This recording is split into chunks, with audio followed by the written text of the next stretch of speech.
Luis León Barreto, periodista, escritor, activista de la vida. Mi personaje de hoy nació en un año del siglo pasado, en los llanos de Aridane, en la isla de La Palma, llamada y con mucha razón Isla Bonita. Desde muy joven salió de ella en busca de una actividad y creatividad que nunca abandonaría a lo largo de su vida. Durante casi 60 minutos vamos a tener la posibilidad de poder entrar en el interior de Luis, escuchar la intensidad con que ha vivido todos los fragmentos de su vida. Les prometo una cosa, no va a haber lugar para el aburrimiento.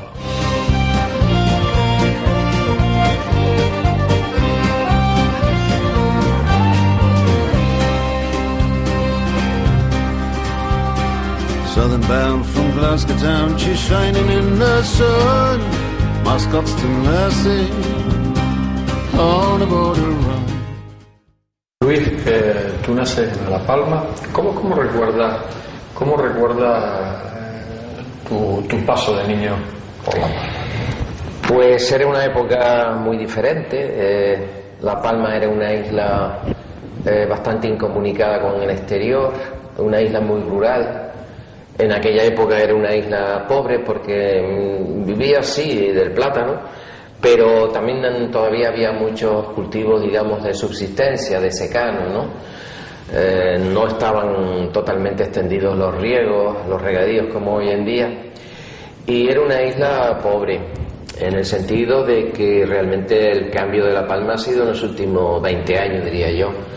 Entonces yo nací en los llanos, bueno, realmente no nací en los llanos de Aridane, nací en Santa Cruz de La Palma, por una razón. El año en que yo nací, el año 49, había un volcán, el volcán de San Juan, que duró bastante tiempo.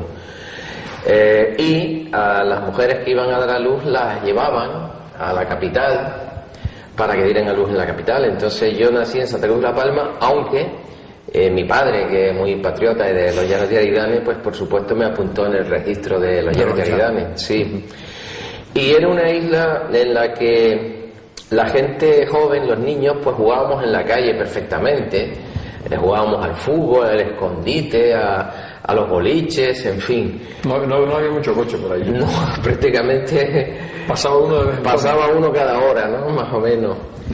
Y era todo muy distinto, ¿no? Es decir, realmente era una isla que no tenía turismo, no tenía playas. Allí lo importante era la agricultura, las tradiciones, las leyendas, la oralidad.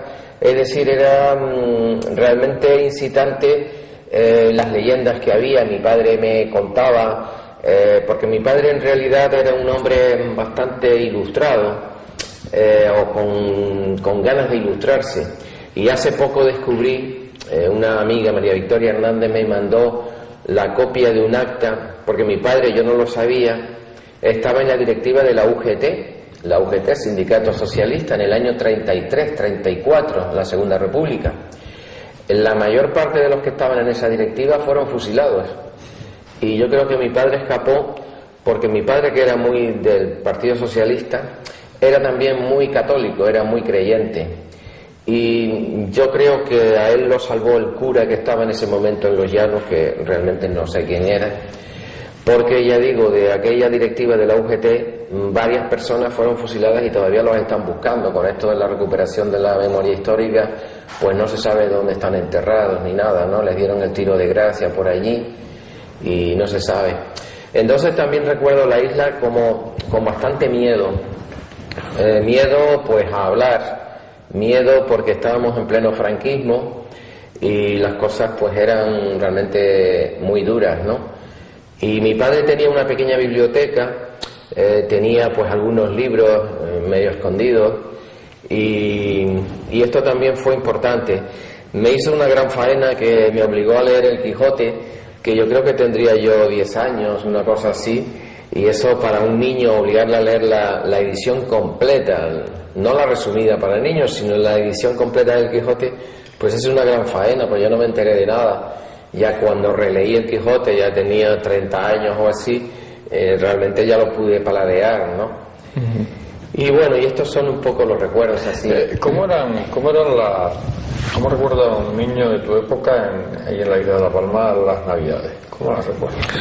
Pues las Navidades eran muy entrañables porque salían estas parrandas que tocaban villancicos de madrugada.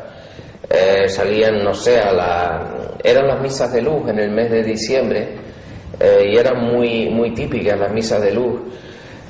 Las misas de luz se llamaban así porque eran muy temprano, yo creo que eran como a las 6-7 de la mañana, y poco antes de esa hora, digamos, las parrandas tocando villancicos recorrían las calles. A veces tenían que salir corriendo porque llovía, efectivamente. La gente les daba una copita de coñac o de mistela, que es este licor tan de Navidades, y un rosquete, un dulce, en fin, para el frío. Y sí las recuerdo como algo entrañable, ¿no? Se reunía todo el pueblo en la iglesia la noche del 24, que era pues una noche grande, y la Navidad era muy divertida porque se tocaban villancicos dentro de la iglesia, ¿no? Uh-huh. Y realmente todo era sumamente ingenuo.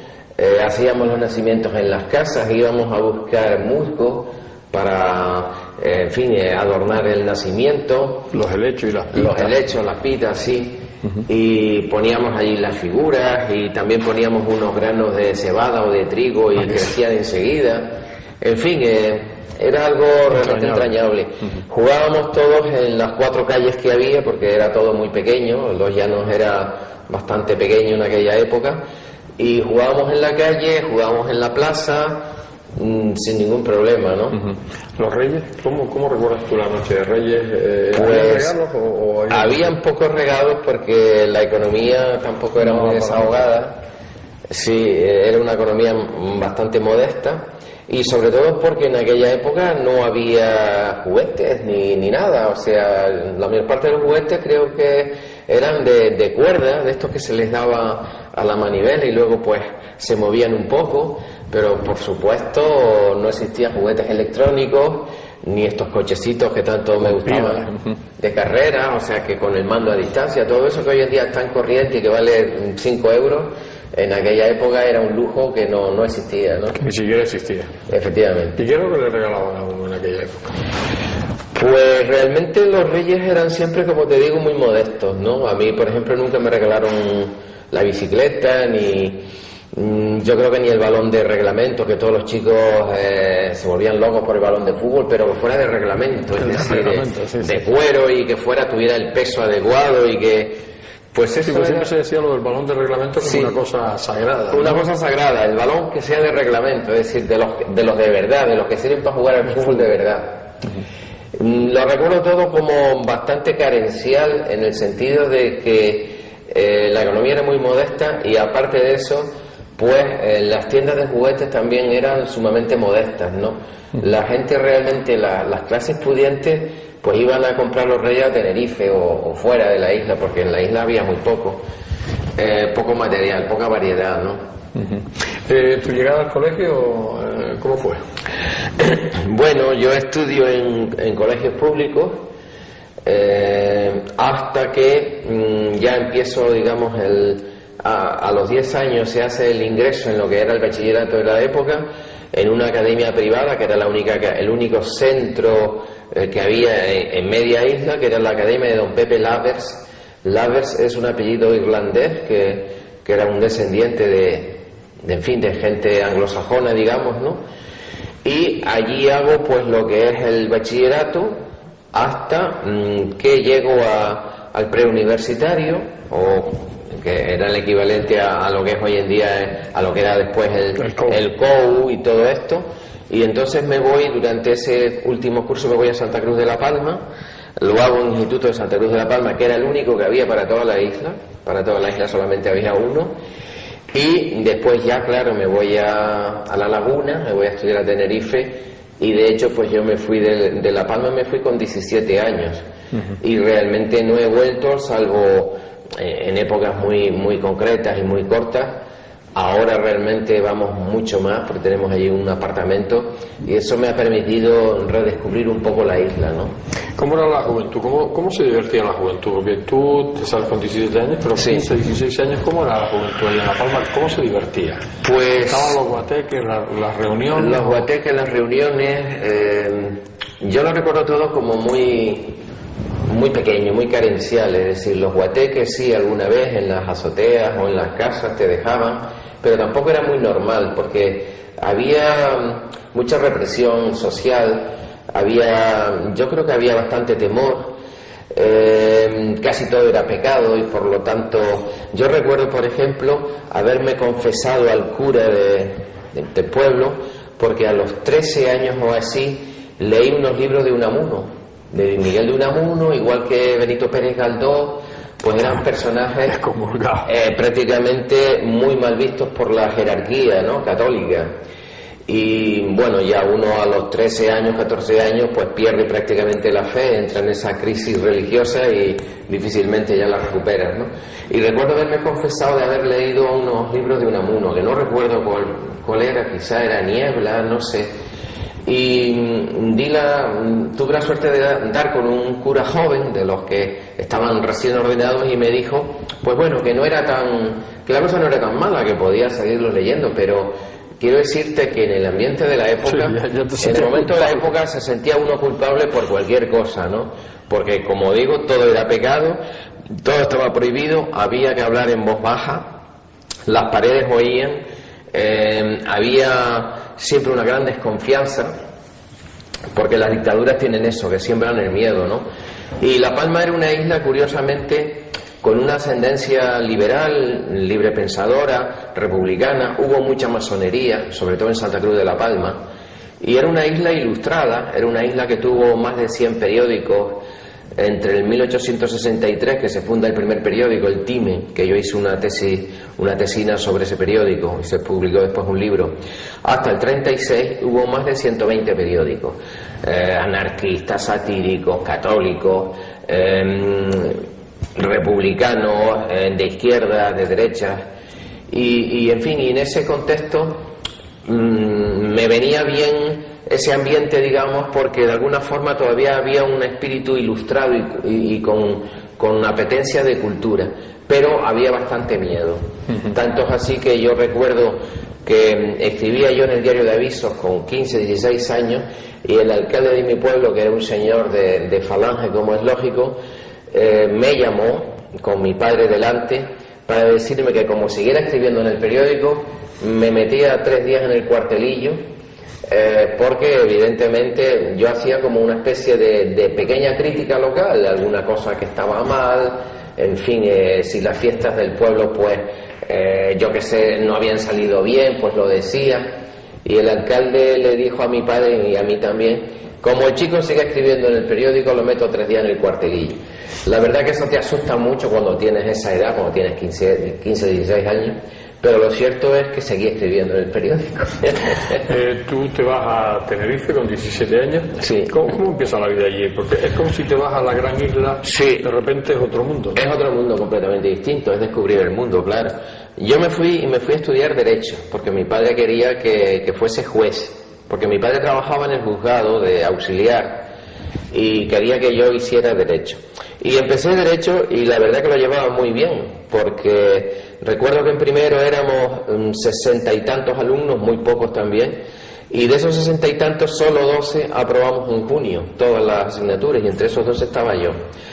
Empecé en Derecho, pero al poco de empezar Derecho pusieron una sección de la Escuela de Periodismo de Madrid, Escuela Oficial de Periodismo se llamaba, y entonces yo enseguida me entra, como si dijéramos, la jiribilla por el periodismo, porque ya yo había estado escribiendo en el diario de avisos en Santa Cruz de la Palma, y me presento al examen de periodismo, al examen de ingreso, apruebo, y empiezo con el periodismo. El periodismo fue el mundo que realmente me pareció fascinante, porque al poco tiempo de estar ya escribiendo, trabajando, estudiando en la Escuela Oficial de Periodismo de La Laguna, empiezo enseguida a escribir en los periódicos de Santa Cruz de Tenerife, el periódico La Tarde, que ya no existe, un periódico bastante literario, y el periódico El Día. En el periódico El Día estuve como ayudante de redacción, estuve como año y medio, y ahí me pagaban lo que era un dineral para la época, porque eran 10.000 pesetas del año 68, 69, 70. Me permitía tener un apartamento al lado del estadio Eliodoro Rodríguez López, en la calle López de Vega, y tenía plena independencia económica, incluso ahorraba dinero para mandárselo a mis padres, ¿no? Y ahí fue ya, digamos, mi abandono progresivo de la carrera de Derecho, que ya la fui dejando y solo me dediqué al periodismo. Ahorrador de electricidad Staminar. Tras muchos años de implantación en Canarias, les ofrecemos la posibilidad de ahorrar de un 10 hasta un 35% del consumo de su factura de electricidad. Tenemos un ahorrador que se adapta a sus necesidades, sea cual sea su tipo de negocio o industria. Muchos ahorradores puede encontrar en el mercado, pero solo Staminar ha demostrado su eficacia. No deje que los gastos abusivos de electricidad afecten su economía de negocio. Pídanos presupuesto sin compromiso al 921-481-249. Ahorrador de energía Staminar, la solución a sus problemas de exceso de consumo. Ahorre de un 10 hasta un 35% de su factura de electricidad.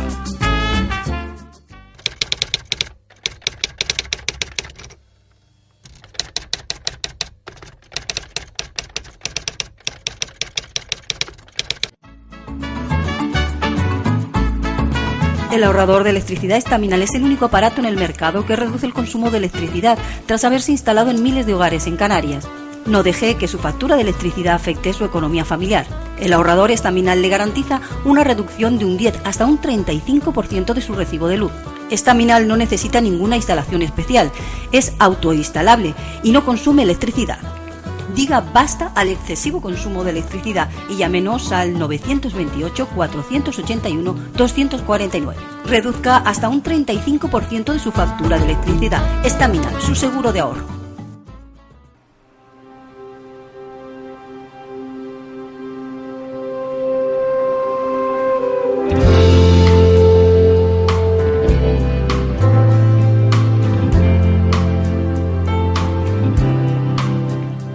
Llevamos unos minutos con él.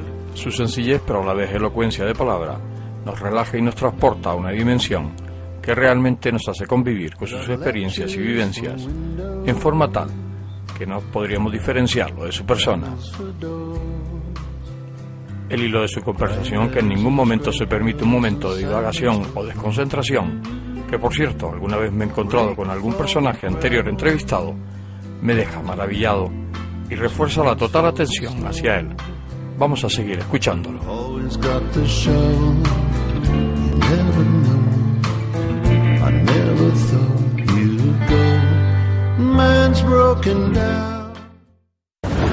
¿Cómo transcurre tu vida en Tenerife, Luis? Empiezas a estudiar, de Derecho pasas a periodismo, sí, a Ciencia de la Información, que se llama hoy. Sí.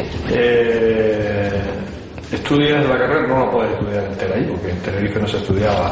Sí, bueno, se estudiaba el plan de 4 años, que era el plan, digamos, intermedio, porque todavía en aquella época no existía la facultad en Madrid, solamente existía la escuela. La Facultad de Ciencias de la Información fue posterior. Luego convalidé los estudios y finalmente soy licenciado en periodismo por la Universidad Complutense de Madrid, porque hice una tesina y tal. Pues la vida en Tenerife evidentemente fue divertida, fue comprometida, fue también un poco azarosa. El periódico El Día en aquel momento era un periódico bastante avanzado, fue el primer periódico con aspecto regional, fue el primer periódico que tuvo una corresponsalía en Gran Canaria, y con Ernesto Salcedo, que era un falangista pero evolucionado, realmente era un liberal. Recuerdo que cubrimos la huelga de guaguas del año 1970 en Santa Cruz de Tenerife. Fue una huelga bastante importante Las mujeres de los guagüeros se encerraron en la iglesia de la Concepción de Santa Cruz y estuvieron allí durante 17 días hasta que la sacó la policía a punta de pistola de madrugada. Y nosotros en el periódico El Día, Julián Ayala, Juan Cruz y yo, hicimos la información de esa huelga. Bueno, el director del periódico nos felicitaba porque éramos bastante objetivos, hablábamos con la empresa, con los implicados. En aquella época todo era clandestino, comisiones obreras era clandestino, pero nosotros teníamos la información de las dos partes. Cuando la huelga terminó, la Delegación de Información y Turismo nos abre un expediente por incitación a la rebelión, por desórdenes públicos, y nos ponen una multa de 100.000 pesetas de aquella época, que era una burrada, pues yo ganaba 10.000, y que la pagó la empresa del periódico El Día, se portó muy bien. Bueno, pues a raíz de ahí yo tengo una ficha de extremista y cuando voy a hacer el ejército, cuando voy a hacer el cuartel, lo hago como represaliado político, es decir, no podía salir del cuartel sino en un radio de 3 kilómetros, en fin, eran las dificultades de la época. Estamos hablando de que yo, pues, mis amigos casi todos estaban en las Juventudes Comunistas. Yo no llegué a estar en las Juventudes Comunistas, pero casi todos mis amigos fueron detenidos, realmente estuvieron en la cárcel, algunos pues incluso con alguna paliza que otra. Era una época en la que empezaba la conciencia social y política entre los jóvenes. Ten en cuenta que yo estoy en La Laguna, por ejemplo, en el año 68, cuando la Revolución de Mayo del 68 en Francia. Y todo eso hace que la universidad despierte y la gente joven pues sale a la calle, corríamos delante de los grises más de una vez y toda aquella época fue una época muy incitante, ¿no? Luego pues la época de Tenerife la recuerdo como una época de mucha implicación en el trabajo del periódico. Desde los 18, 19 años yo vivo del periodismo, es decir, que me gano la vida con el periodismo y es una época inolvidable, francamente, ¿no? A partir de ahí terminas tu carrera. Sí. ¿Sigues trabajando en El Día? Sí, no, bueno, cuando me fui al ejército a hacer la mili. ¿Qué le hiciste en Olla Fría? La hice en Olla Fría y después me mandaron a la isla de La Palma, pero me mandaron represaliado. Es decir, yo estaba con gente que venía de la Universidad de Madrid, que venía de las universidades que estudiaban ciencias políticas, ciencias económicas, que era gente muy fichada a nivel político. Y yo estaba en ese grupo, nos hacían registros a ver qué libros teníamos. A mí me cogían libros de Pablo Neruda simplemente porque estaban publicados en Argentina, y como estaban publicados en Argentina, todo lo que venía publicado de fuera era comunista, y entonces me cogieron algunos libros de poesía y de literatura porque sencillamente porque en España no se publicaban en esa época, ¿no? Y realmente era, como te digo, una época de mucha conciencia social, de mucha conciencia política. Me fui a hacer el ejército y cuando terminé ya me vine a la isla de Gran Canaria, porque ya yo había estado también escribiendo en el periódico La Provincia. Ya había escrito. Efectivamente, y en abril del 72 me vine y empecé a trabajar en el periódico La Provincia, y recuerdo que el primer reportaje que publiqué, lo primero que hice fue una información sobre cómo iba a ser el polígono de Ginamar, estamos hablando del año 72, y que salió en primera página. En los terrenos de la Condesa, que aquí era un parque. Efectivamente, aquello pues era plataneras, ¿no? Y palmeras y bosque. Efectivamente, era un territorio que no tiene nada que ver con lo que es hoy. Como lo que dejaron allí. Efectivamente, y recuerdo que ya en aquel momento hablar de que en Ginamar iban a vivir más de 50.000 personas, pues era una cosa que impactaba mucho, ¿no? Y eso fue lo primero que hice en el periódico La Provincia, pues estuve muchísimo tiempo. Y ¿veniste tú a Gran Canaria? ¿Por qué estabas en Tenerife más o menos? En aquel momento la prensa de la ciudad de Las Palmas era muy superior a la de Tenerife. La prensa de Tenerife, a pesar de que el periódico El Día era un periódico de avanzada ya, sin embargo el periódico que realmente estaba saliendo muy bien era La Provincia, en cuanto a innovación técnica, en cuanto a atrevimiento también. La Provincia en aquella época estaba publicando unos reportajes de la parcería, estaba publicando unos reportajes de los problemas sociales que había en Gran Canaria, y era un periódico de avanzada. Y yo entré en ese periódico en la época en que era director un murciano, Saldaña Fabiani, y después viene Guillermo García Alcalde, al poco tiempo viene Guillermo García Alcalde como director. Y yo ya pues estuve ya como redactor desde esa época, desde abril del 72. ¿Tu vida familiar cómo transcurre? Porque me imagino que te casas. Sí, bueno, me caso en el año 74. En aquella época, evidentemente, no es la época actual.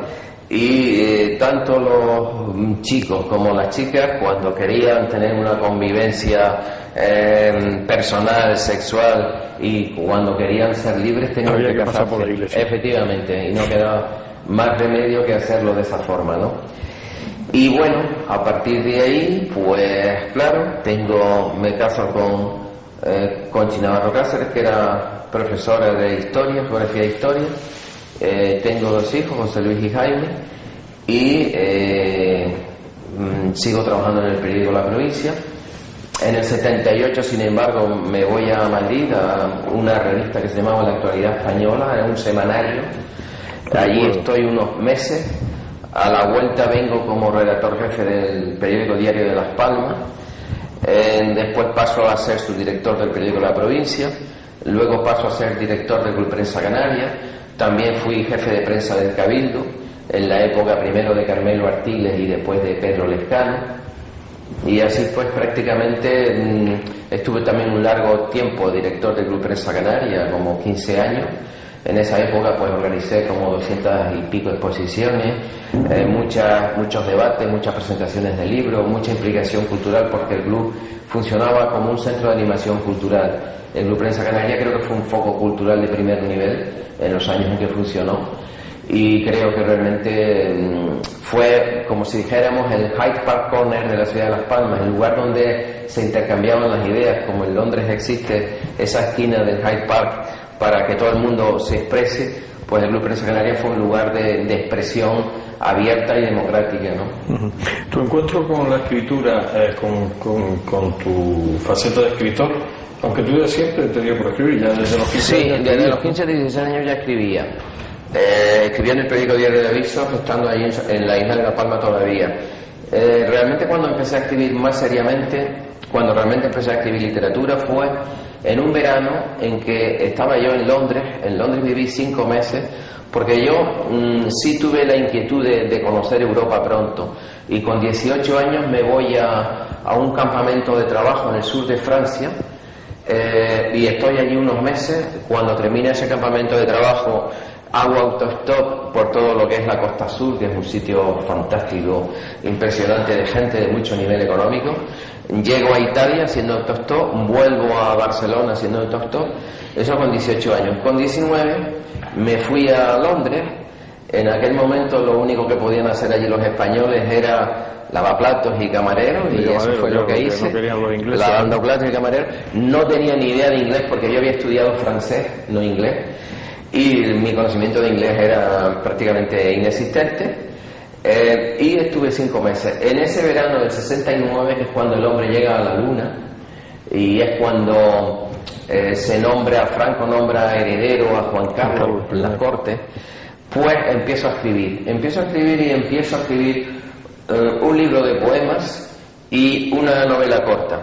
El libro de poemas sorprendentemente ganó el premio Julio Tobar en Santa Cruz de Tenerife poco tiempo después, y la novela corta estuvo a punto de ganar el premio Sésamo de novela corta en Madrid, y no gané, porque en la última votación quedamos 3-2. Yo saqué 2 votos y el otro señor sacó 3. El otro era un señor de Palma de Mallorca, pero tuve, digamos, la suerte de que uno de los que votaron por mí es Manuel Vicent, famoso columnista del periódico El País, porque le pareció un texto, digamos, rompedor. Era un texto que hablaba de la juventud, de la política, de la politización, también del sexo, y claro, eran temas que en aquella época eran intocables.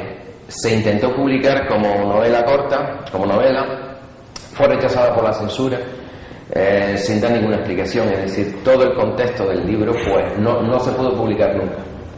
Nunca se llegó a publicar. Lo que ocurre es que me dio, digamos, el pie para hacer la primera novela que sí ya se publicó, que fue Ulrike tiene una cita a las 8, que se publicó en el año 75 en Acal Editor, una editorial de Madrid, y que ganó el premio de narrativa Pérez Galdós en el año 76. Es decir, que realmente lo primero que escribí fue un libro de poemas que sí se publicó, que era un libro de poemas en el que hablaba pues de la guerra del Vietnam, de las inquietudes sociales. Se llamaba el libro Crónica de todos nosotros. Era un poco un testimonio, digamos, coral de mi época, ¿no?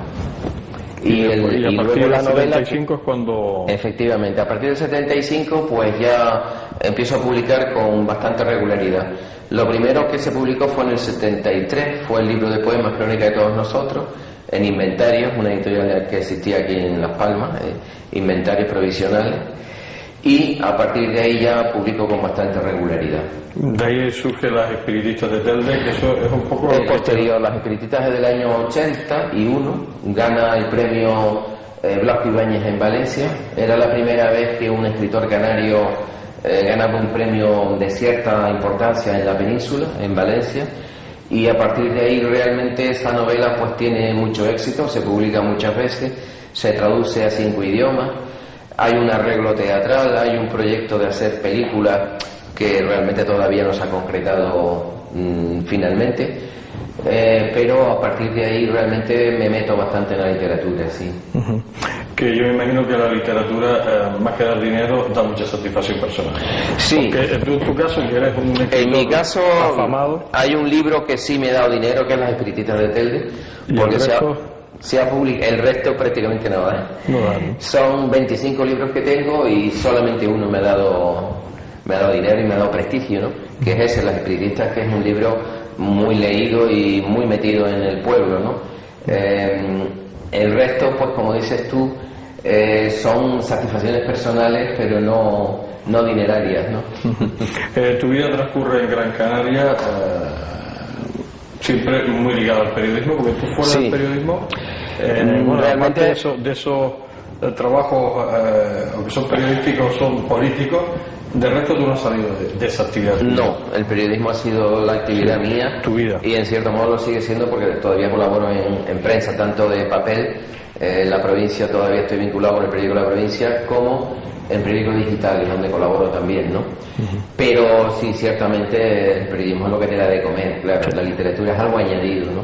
Porque lo de que se perdió un abogado, eso no lo crees tú. No, realmente yo hice justo la mitad de la carrera, es decir, hubo un momento en que hacía las dos, periodismo por un lado y derecho por otro.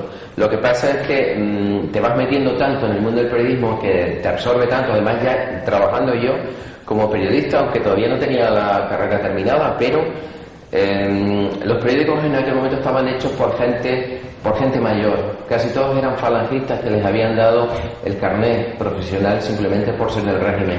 Y entonces los que veníamos de la escuela éramos gente joven, 20añeros todos, muy osados, muy atrevidos, pero que aportábamos un aire completamente nuevo a la prensa, ¿no? Y eso sucedió, que realmente los que estábamos llevando el periódico éramos chiquillos como Juan Cruz, como Julián Ayala y yo, que éramos todos 20añeros, ¿no? Yo fui compañero de Cristina García Ramos también, que luego estuvo en Televisión Española muchos años. Estaba también estudiando periodismo Julio Pérez, que hoy en día creo que es primer teniente alcalde de Santa Cruz de Tenerife. No sé, llegó a ser gobernador civil. Llegó a ser gobernador civil también en Santa Cruz de Tenerife, y me parece que tuvo altos cargos en Madrid a nivel jurídico. En fin, estuve en todo eso, ¿no? Y sí, el periodismo fue realmente incitante porque se veía venir un cambio de estilo y un cambio de sociedad, ¿no? Nosotros veníamos contra el franquismo, que evidentemente era algo ya muy decadente, y ya había un aliento por la libertad y por la democracia, ¿no? Ahorrador de electricidad Stamina. Tras muchos años de implantación en Canarias, les ofrecemos la posibilidad de ahorrar de un 10 hasta un 35% del consumo de su factura de electricidad. Tenemos un ahorrador que se adapta a sus necesidades, sea cual sea su tipo de negocio o industria. Muchos ahorradores puede encontrar en el mercado, pero solo Stamina ha demostrado su eficacia. No deje que los gastos abusivos de electricidad afecten su economía de negocio.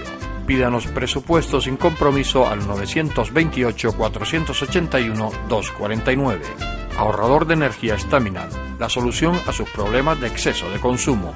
Ahorre de un 10 hasta un 35% de su factura de electricidad.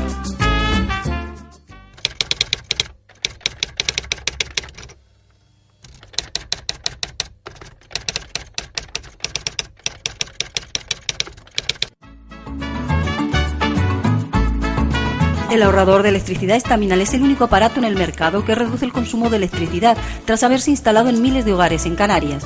No deje que su factura de electricidad afecte su economía familiar. El ahorrador Staminal le garantiza una reducción de un 10 hasta un 35% de su recibo de luz. Staminal no necesita ninguna instalación especial, es autoinstalable y no consume electricidad. Diga basta al excesivo consumo de electricidad y llámenos al 928-481-249. Reduzca hasta un 35% de su factura de electricidad. Staminal, su seguro de ahorro.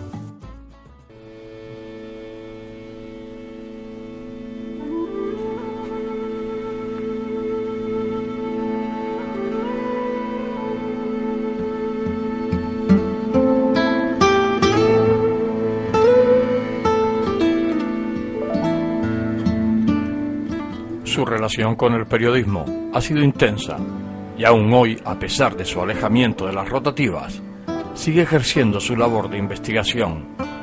Aventurero, siempre ha dejado huella de su andar, lo que le ha hecho ser lo que es y estar donde está. Siguen pasando los minutos y reconozco, señores telespectadores, que podría estar muchas horas y horas escuchándolo sin parpadear y sin dejar de archivar en mi cerebro cada palabra y cada frase que saliera de sus labios. Before people had cars, we'd sit round the fires, pass around the guitar, remembering songs. Estamos en la actualidad, Luis. ¿Cómo te sientes en la actualidad? Pues me siento bien, me siento muy bien, porque, en fin, estoy dedicado exclusivamente a escribir. Porque tú te prejubilas hace muy poco.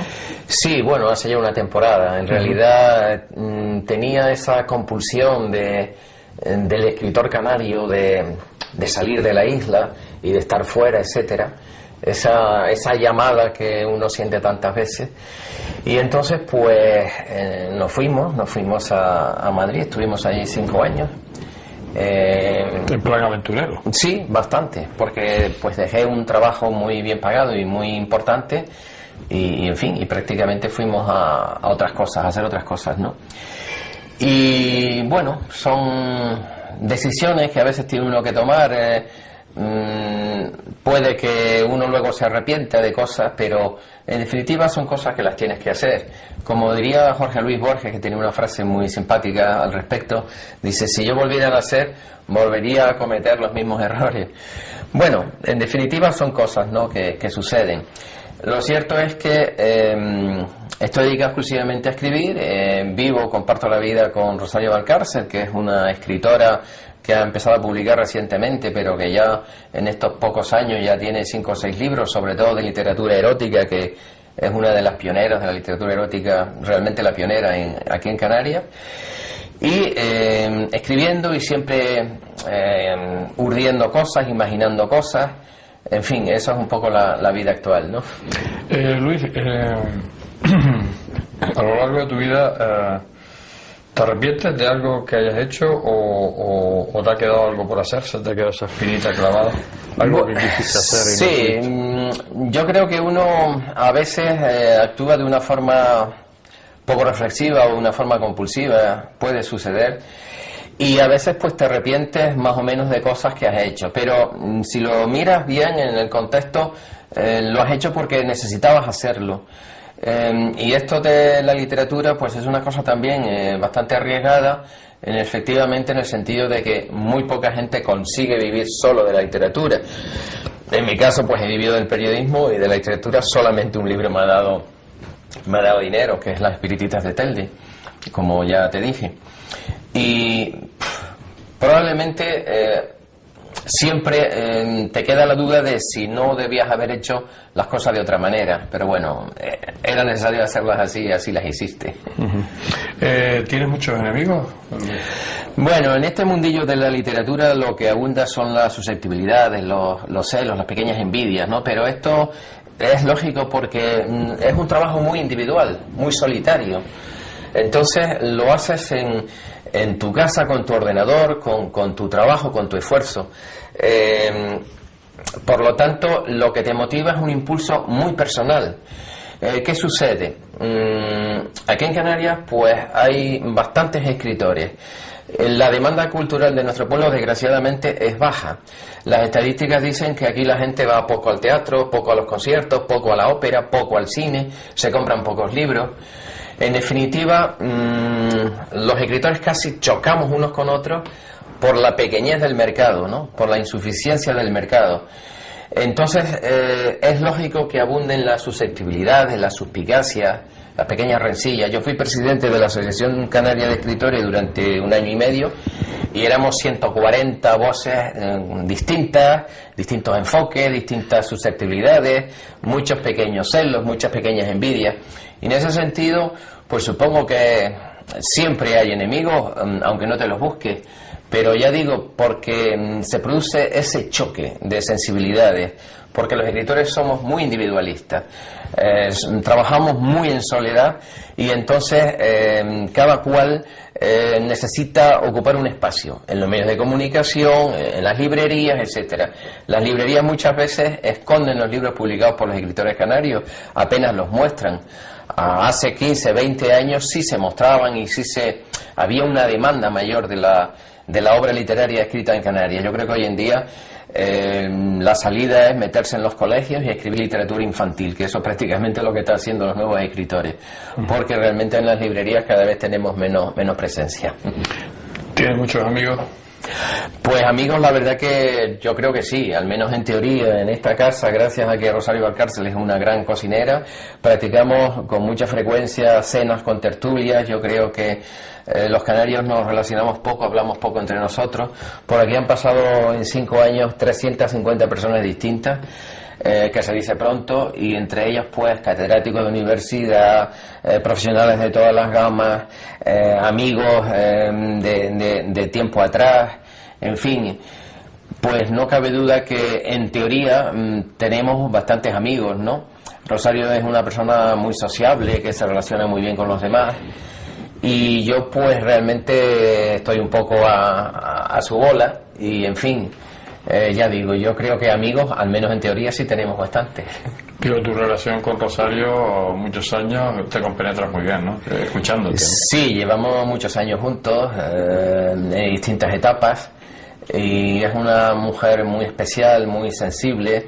También escribe y tiene una gran sensibilidad artística y para la literatura.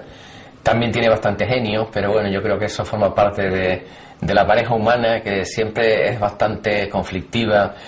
La convivencia diaria, la convivencia cotidiana, no cabe duda, ¿no? Pero en fin, aquí estamos bastante bien y dedicados a lo más que nos gusta, que es escribir, ¿no?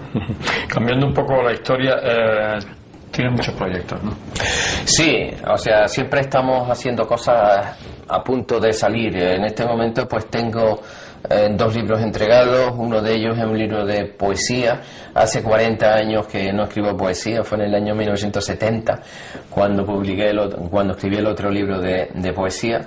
Espero que salga en los próximos meses. Tengo también un libro de ensayo y tengo una novela que la estoy escribiendo, y en cierto modo lo que ahora hago en buena medida es una especie de homenaje a la isla de La Palma, donde nací. Me hicieron hijo predilecto en octubre del año pasado en el Teatro Circo de Marte. Hacía 10 años que en La Palma no había ningún hijo predilecto. El último había sido Manolo Blahnik, el famoso diseñador de zapatos.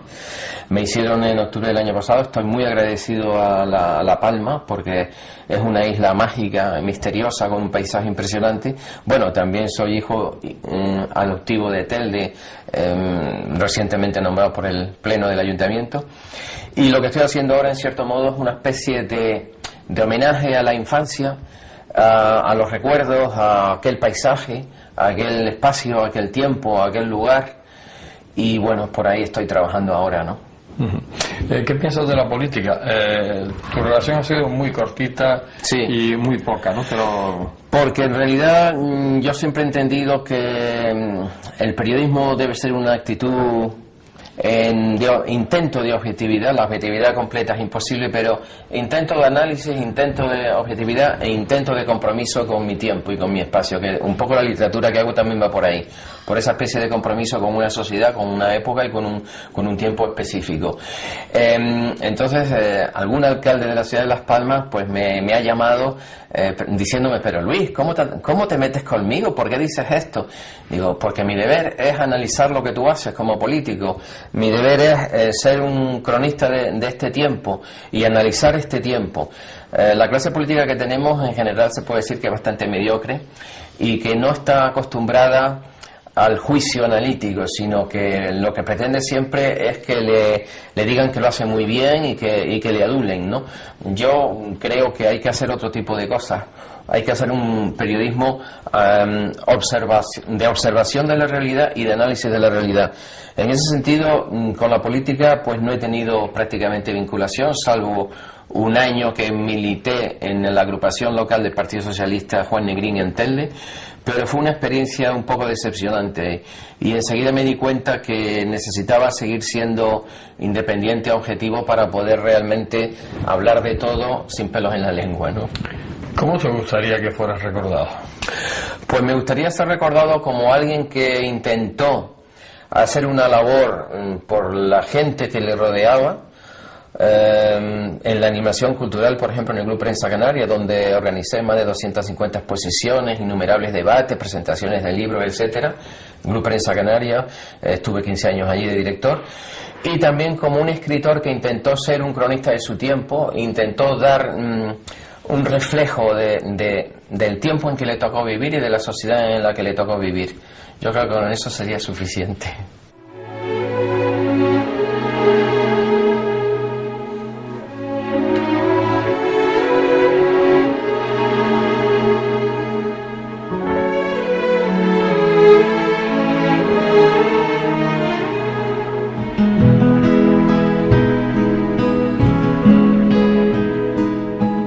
Hemos llegado al final. Esta es la parte que menos me gusta de este programa, porque cuando estoy mejor, y me parece que a ustedes, señores telespectadores, les pasa lo mismo, hay que terminar.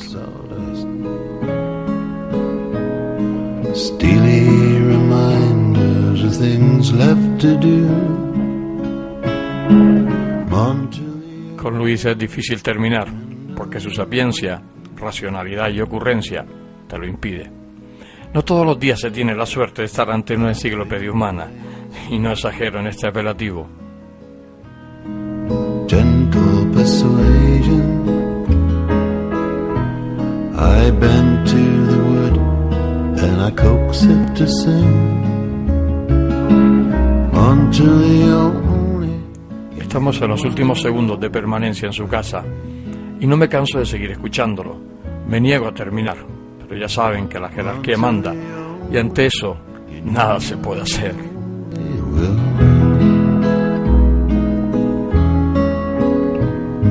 The rain on the window, the snow on the gravel, the seasons go by to the songs in the wood. Luis León Barreto, periodista, escritor, poeta, hombre solidario, amigo. ¿Qué puedo decirte en estos últimos momentos? Pues posiblemente pido para ti más reconocimientos de los que hasta hoy te han hecho. No cambies nunca.